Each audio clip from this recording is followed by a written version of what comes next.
In this video, you're going to learn how to take this worm and turn it into this many worms. So stay tuned. First thing I suggest doing is putting them in a plastic shoebox because you're going to need to wash them. You want to make sure you're using dechlorinated water. If you're using city water, make sure it's nice and safe for your blackworms. This is what I suggest to use. Make sure you check out my suggested blackworm products list. So when you have them in the water, you're going to look for any white worms. They are actually dead or dying worms. You want to get them out of the culture. So this culture looks pretty clean. We're probably not going to have that issue, but you really want to get in there and wash them around, separate them, because the weak worms are not going to be able to hold on to other worms.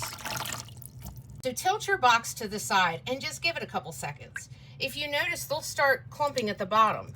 That's all the healthy worms are grabbing onto each other. It's called the blob effect. That's actually their defense mechanism. So slowly start pouring off the water. Any white or dead ones will pour off the top. Any weak ones will pour off the top. You want to do that about 4 or 5 times to get everything out.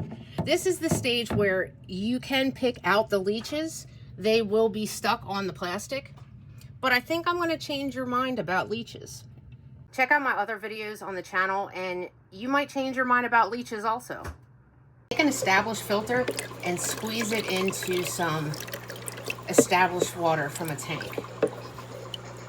Now we're going to use this water just like we would if we were starting a brand new fish tank with fish.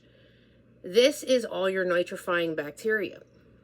This is what's going to keep ammonia spikes from happening. We have to treat worms just like any other aquatic creatures that release ammonia. So we're just going to pour all that goodness in with the blackworms to get them ready to go in their new home.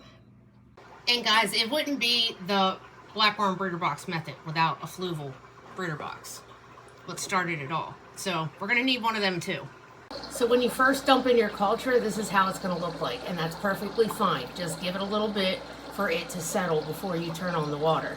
So in the overflow, use something to keep them from getting out.